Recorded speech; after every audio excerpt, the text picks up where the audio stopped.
Hello everyone, this is Mohinder and आज हम बात करते हैं प्रॉपर्टी टैक्स के बारे में और इसको हम लोग म्युनिसिपल टैक्सेस भी कहते हैं। आपको पता है कि आपको जो भी प्रॉपर्टीज होती है उसमें आपका जो है म्युनिसिपल जो टैक्सेस हैं वो जाते हैं। ठीक है, अभी हम लोग जो है हाउस प्रॉपर्टी की सीरीज जो है उसके ऊपर हम रेगुलर में वीडियो डाल रहे हैं और आई होप कि आप लोगों के सारे पॉइंट जो हैं क्लियर हो रहे हैं, क्योंकि कोई भी क्वेश्चन अगर आपको आ जाए, मैं बात कर रहा हूं सीए इंटरमीडिएट की कोर्स के बारे में। ठीक है, जिसमें कि आपको पेपर 4 में आपको टैक्सेशन में अगर आप बात करें तो ये आपको इनकम फ्रॉम हाउस प्रॉपर्टी का पूरा डिटेल जो है आपको मिल जाता है। तो हम उसी के बारे में हम लोग बात करेंगे, लेकिन वन बाय वन हम लोग इसके साथ में और भी रेगुलर में जो टॉपिक है उनको कवर करेंगे। बट अभी हम लोग क्या है, सिर्फ हम लोग हाउस प्रॉपर्टी के ही जितने भी रिलेटेड टॉपिक्स हैं उसी को हम लोग कवर कर रहे हैं। तो आज हम बात करते हैं सर कि आपका जो प्रॉपर्टी टैक्स है वो आपको ग्रॉस एनुअल वैल्यू से जीए, जिसको ग्रॉस एनुअल वैल्यू, अगर आपने वीडियो नहीं देखी है तो उसमें आप ग्रॉस एनुअल वैल्यू की मैंने आपको जो वीडियो है इससे पहले वाली वीडियो वो ग्रॉस एनुअल के ऊपर थी, जिसमें कि ये बताया गया था कि भाई आपको ग्रॉस एनुअल जो वैल्यू है वो कैसे कैलकुलेट करनी है और हाउस प्रॉपर्टी का सारा गेम जो है आपकी ग्रॉस एनुअल वैल्यू पे ही कैलकुलेट होता है। तो अब मैंने आपको क्या बताया था, अगर आप थोड़ा सा पीछे जाएं तो उसमें कहते हैं ग्रॉस एनुअल वैल्यू आप उसमें निकालेंगे, उसमें से हम लोग लेस क्या करते हैं, प्रॉपर्टी टैक्स, ये जो जिसकी हम लोग बात कर रहे हैं, तो हमारा क्या आ जाएगा, नेट एनुअल वैल्यू। ठीक है, उसमें से अगर हम लोग और दो चीजें अगर कम करते हैं, पहली चीज आपकी क्या होती है, जो डिडक्शंस होती है, और दूसरी क्या होती है, इंटरेस्ट ऑन हाउस प्रॉपर्टी। दोनों चीजें हम लोग बाद में बात करें तो ये क्या आता है, हमारा इनकम फ्रॉम हाउस प्रॉपर्टी जो है आ जाता है। परफेक्ट, ठीक है।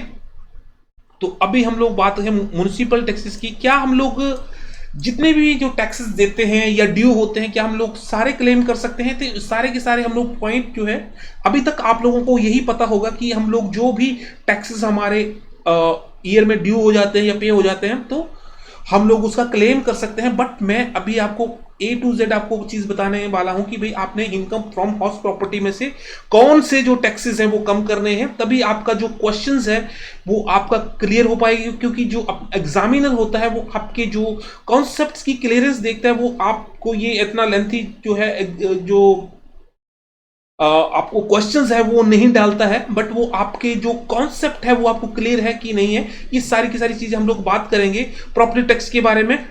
तो अभी हम बात करते हैं, property tax are allowed as deduction from gross annual value subject to the following two conditions.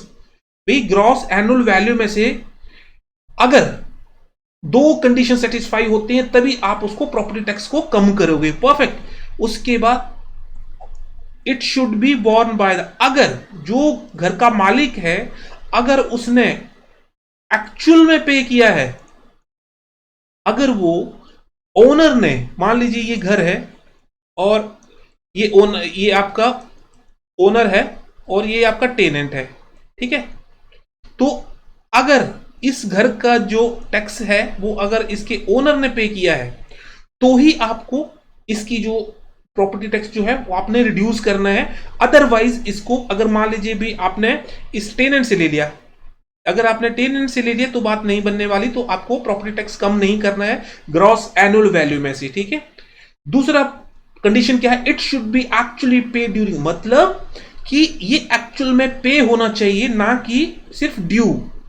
Actually paid मतलब प्रीवियस ईयर में, जैसे हम लोग कैलकुलेशन कर रहे हैं 1 अप्रैल 2022 टू 31 मार्च 2023, इसके बीच में अगर आपने प्रॉपर्टी टैक्स पे किया है, एक्चुअली पेड, ड्यू की बात नहीं कर रहा हूं, point should be noted my dear sir, अगर ड्यू पे नहीं होगा, ये only actually paid, actually paid.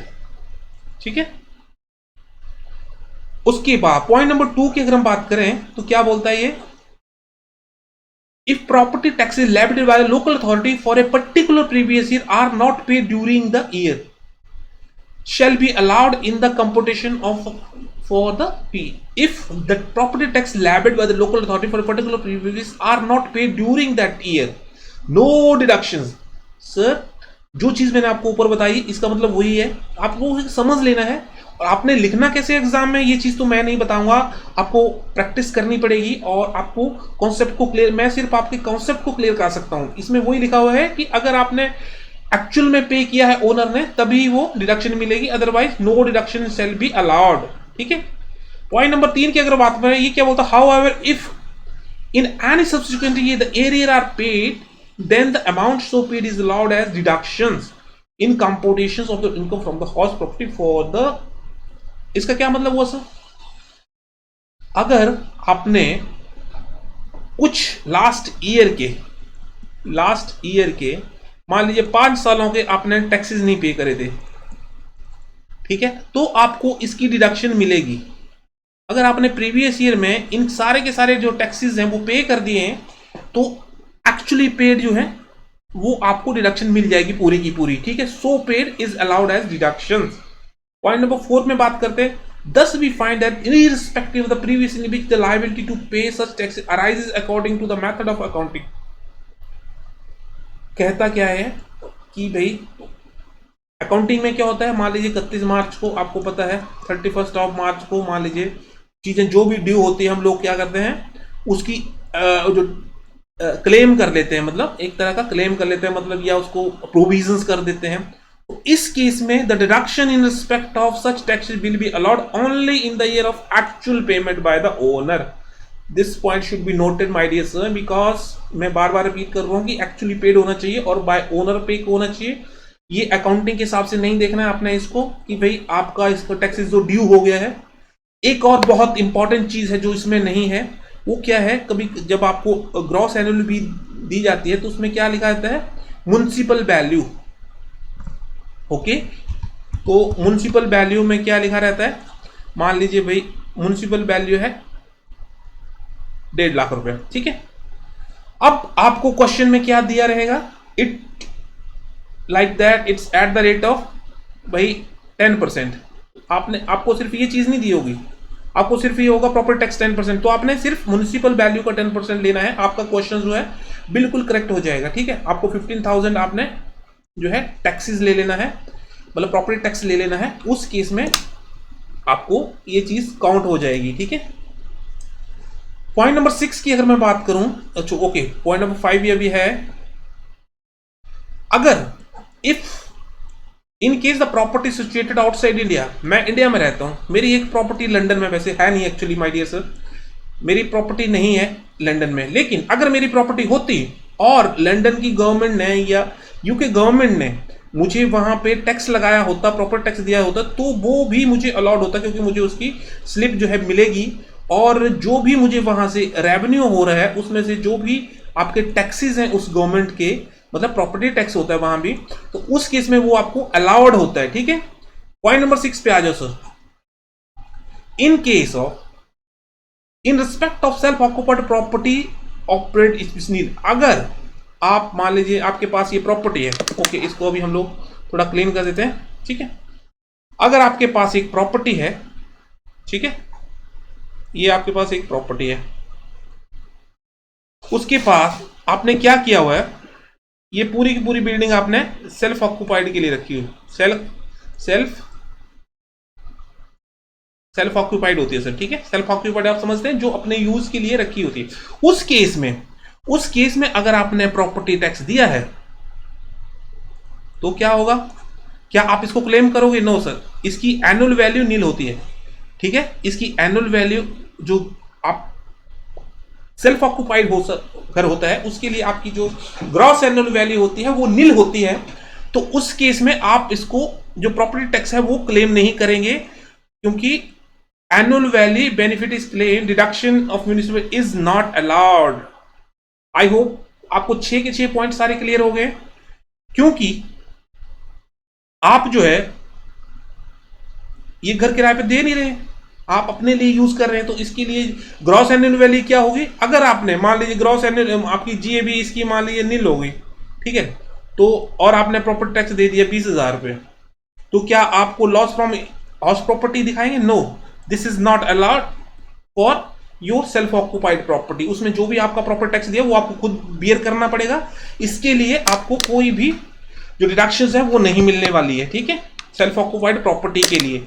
No doubt जब भी आपकी प्रॉपर्टी जो है किराए पे गई होती है तो उस केस में आपको प्रॉपर्टी का जो है क्लेम आप कर सकते हैं, ठीक है। उसके बाद हम इसको एक एग्जाम्पल के थ्रू समझते हैं। क्या कहता है ये एग्जाम्पल?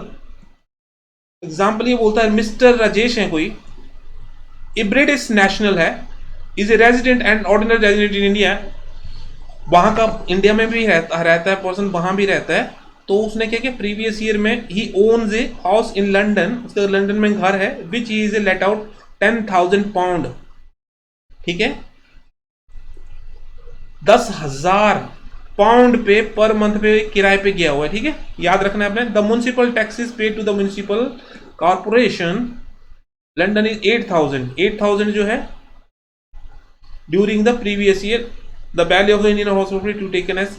ओके, हमने इसका रेट, आपने इन्होंने क्या बोला है, रेट आपको क्या लेना है, आपको पता है ना, जैसे हम डॉलर का रेट लेते हैं सिमिलरली आपको पाउंड का रेट जो है 95 लेना है आपको, ठीक है। उसके हिसाब से आपने कैलकुलेट करना है, ये 95 आपने लेना है। Compute the Rajesh net annual value of the property for assessment year 23-24, okay, 1 अप्रैल 2022 की हम लोग बात कर रहे हैं, ठीक है। उसके बाद हम लोग सॉल्यूशन पे आते हैं। सर इसका सॉल्यूशन जो है क्या निकल के आता है मेरे पास, बात करते हैं।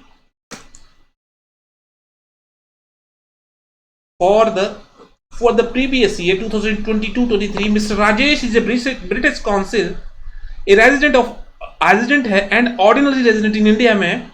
Therefore, income received by the way of rent income located in London is to be included in the total income, because क्योंकि ये जो टोटल की इनकम है ये उसकी इनकम में ऐड होगी, ठीक है। Municipal taxes paid in London is to be allowed as tax. Most important thing is that to note here, because कि आपने अगर कोई भी, अगर आपकी फॉरेन में कोई प्रॉपर्टी है, अगर उसके अगेंस्ट आपने प्रॉपर्टी टैक्स दिया है तो वो आपको क्लेम मिलने वाला है। यही इस जो पॉइंट्स का मतलब है, ठीक है। The gross annual value computations of net annual value of the property mister Rajesh, ठीक है। बात कर लेते हैं computations of net annual value of the property mister Rajesh, ठीक है।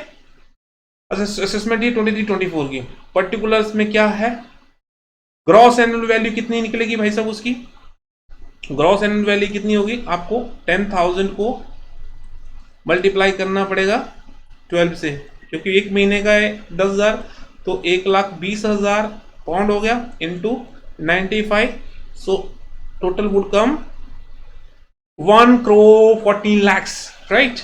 उसके बाद उसने प्रॉपर्टी टैक्स भी दिया भाई साहब, म्युनिसिपल टैक्स कह लो, प्रॉपर्टी टैक्स कह लो, और ये हो गया $8,000, 8,000 pound 95। if you multiply 8,000 into 95 it will come 760, okay, thousands। so 1,14,00,000 में से अगर आप 7,60,000 कम करेंगे तो आपके पास क्या आ जाएगा, 1,06,00,000 की आपकी नेट एनुअल वैल्यू।